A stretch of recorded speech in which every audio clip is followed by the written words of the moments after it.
wabarakatuh.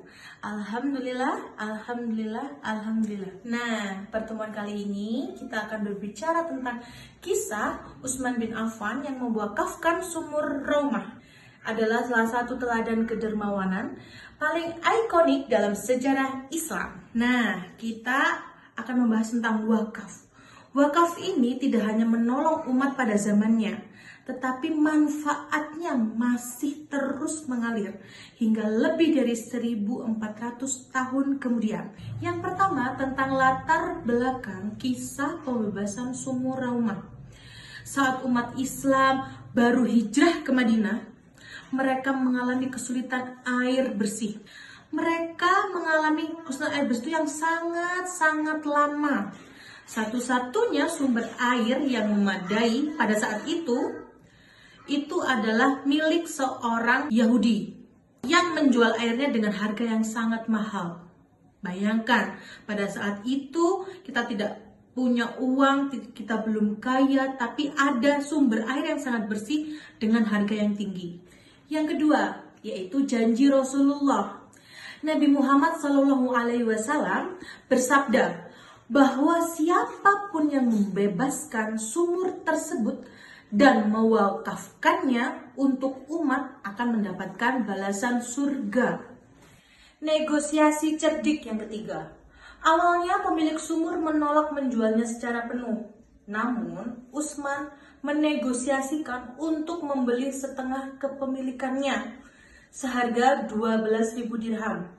Siapa yang tahu 12.000 dirham berapa rupiah? Komen di bawah, oke? Lanjut. Dengan sistem pakai bergilir, sehari dipakai Utsman, sehari untuk si pemilik. Seperti itu. Pada hari gilirannya, Utsman menggratiskan air tersebut, sehingga penduduk Madinah mengambil persediaan untuk 2 hari sekaligus. Selanjutnya, karena tidak ada lagi yang membeli air pada hari gilirannya, si pemilik akhirnya menjual sisa setengah kepemilikan sumur tersebut. Jadi sumur tersebut itu diberikan ke Utsman dengan harga 8.000 dirham. Total jadi 12.000 ditambah 8.000, jadi harga sumur tersebut adalah 20.000 dirham. Nah, itu adalah cerita dari Utsman bin Affan yang mewakafkan sumurnya. Lalu berlanjut wakafnya itu hingga saat ini.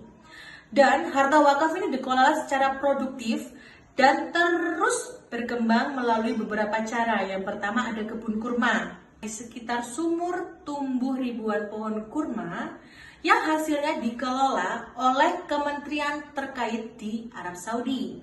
Yang kedua ada rekening bank. Hasil penjualan kurma digunakan untuk kebutuhan sosial dan sebagian lagi ditabung di bank atas nama Utsman bin Affan. Yang ketiga ada aset modern.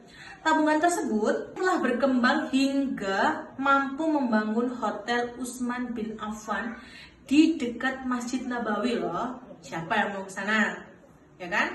Yang seluruh keuntungan hotel tersebut tetap digunakan untuk kepentingan umat muslim. Nah, selanjutnya cerita Utsman bin Affan akan dilanjutkan oleh Akila dari kelas 4. Terima kasih telah mendengarkan tausiah saya. Wassalamualaikum warahmatullahi wabarakatuh. Dadah, sampai jumpa.